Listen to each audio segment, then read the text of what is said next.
নমস্কার, আমি সঙ্গমিত্রা। আমার এই সহজ রান্না চ্যানেলে আপনাদের সবাইকে স্বাগত। আজ আমি রান্না করছি ভাজা মশলা আর পালং শাক দিয়ে দারুণ স্বাদের একটা রেসিপি। আপনারা খুব সহজেই বাড়িতে বানিয়ে নিতে পারেন এই রেসিপিটি। আপনাদের যদি এই রেসিপিটি ভালো লাগে তাহলে লাইক এবং শেয়ার করবেন, আর রেসিপিটি কেমন হয়েছে কমেন্ট করে জানাবেন। আরও নতুন নতুন রেসিপি পাওয়ার জন্য চ্যানেলটিকে সাবস্ক্রাইব করে পাশে থাকবেন। ধন্যবাদ।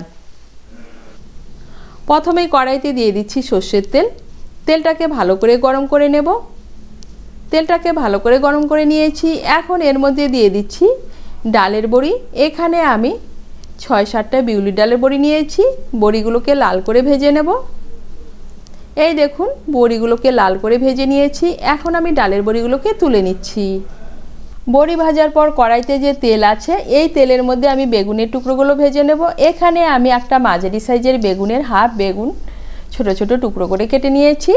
এর মধ্যে দিয়ে দিচ্ছি সামান্য একটু নুন আর সামান্য একটু হলুদ গুঁড়ো। নুন আর হলুদ গুঁড়ো মিশিয়ে নিয়ে ঢাকা চাপা দিয়ে বেগুনের টুকরোগুলোকে লাল করে ভেজে নেব। এই দেখুন, বেগুনের টুকরোগুলোকে ঢাকা চাপা দিয়ে লাল করে ভেজে নিয়েছি। এখন আমি বেগুনের টুকরোগুলোকে তুলে নিচ্ছি। বেগুন ভাজার পর কড়াইতে দিয়ে দিচ্ছি আর অল্প সর্ষের তেল। এর মধ্যে প্রথমেই আমি মাছের মাথাগুলো ভেজে নেব। এখানে আমি দুটো দেশি কাতলা মাছের মাথা নিয়েছি আর একটা মাছের লেজ নিয়েছি।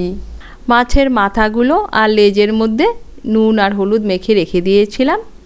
এখন এই তেলের মধ্যে মাছের মাথা আর লেজটাকে লাল করে ভেজে নেব। এই দেখুন, মাছের মাথা আর লেজটাকে লাল করে ভেজে নিয়েছি। এখন আমি এগুলোকে তুলে নিচ্ছি। মাছের মাথা ভাজার পর কড়াইতে যে তেল আছে, এই তেলেই রান্নাটা করছি। এর মধ্যে দিয়ে দিচ্ছি একটা তেজপাতা, একটা শুকনো লঙ্কা আর দিয়ে দিচ্ছি হাফ টিস্পুন পাঁচফোড়ন। ফোড়নটা দিয়ে একটু নাড়াচাড়া করে নিয়ে এর মধ্যে দিয়ে দিচ্ছি হাফ টিস্পুন গ্রেট করা আদা। আদাটাকে মিশিয়ে নিয়ে একটু ভেজে নেব। আদাটাকে মিশিয়ে নিয়ে একটু ভেজে নিয়েছি। এখন এর মধ্যে দিয়ে দিচ্ছি একটা মাঝারি সাইজের আলু। আলুটাকে আমি ছোট ছোট টুকরো করে কেটে নিয়েছি। আলুর টুকরোগুলোকে ভালো করে মিশিয়ে নেব। মিশিয়ে নিয়ে গ্যাসের আঁচটাকে মিডিয়াম করে আলুর টুকরোগুলোকে ভেজে নেব। গ্যাসের আঁচটাকে মিডিয়াম করে আলুর টুকরোগুলোকে ভেজে নিয়েছি। এখন এর মধ্যে দিয়ে দিচ্ছি একটা মাঝারি সাইজের টমেটোর হাফ টমেটো। টমেটোটাকে মিশিয়ে নেব। টমেটোটাকে ভালো করে মিশিয়ে নিয়েছি। এখন এর মধ্যে দিয়ে দিচ্ছি স্বাদ মতো নুন, দিয়ে দিচ্ছি হাফ টিস্পুন হলুদ গুঁড়ো, হাফ টিস্পুন লঙ্কা গুঁড়ো। ভালো করে মিশিয়ে নেব।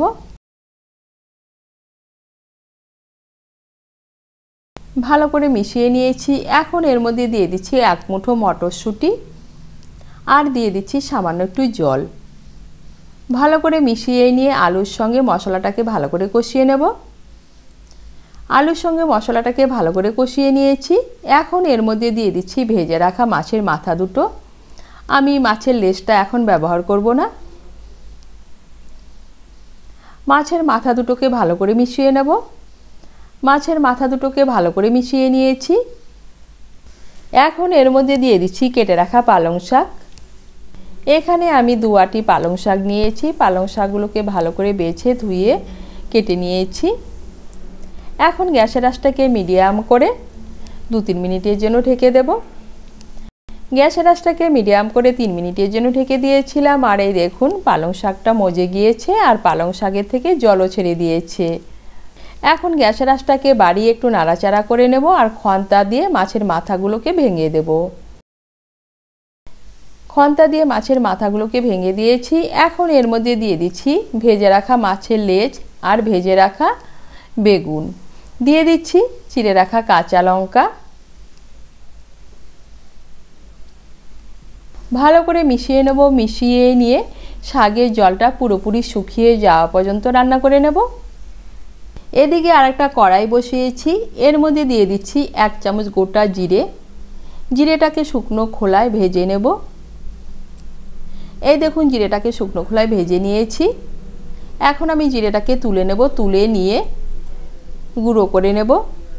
সবজির জলটা পুরোপুরি শুকিয়ে যাওয়া পর্যন্ত রান্না করে নিয়েছি। আর এর মধ্যে নুনটা একটু কম হয়েছে, তাই এর মধ্যে সামান্য একটু নুন ব্যবহার করছি। নুনটাকে ভালো করে মিশিয়ে নেব। নুনটাকে ভালো করে মিশিয়ে নিয়েছি।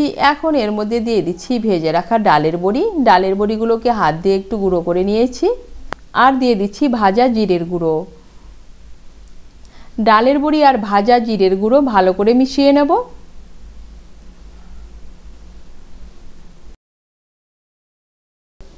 ডালের বড়ি আর ভাজা জিরের গুঁড়ো মিশিয়ে আরও 2 মিনিটের মতো রান্না করে নিয়েছি। আর এই দেখুন শাকের জলটা পুরোপুরি শুকিয়ে গিয়েছে আর শাকের থেকে তেলও ছেড়ে দিয়েছে। আর তৈরি হয়ে গেল মাছের মাথা দিয়ে পালং শাকের ঘন্ট। আপনারা এভাবে মাছের মাথা দিয়ে পালং শাকের ঘন্ট বানিয়ে খেয়ে দেখবেন, খেতে কিন্তু দারুণ লাগে।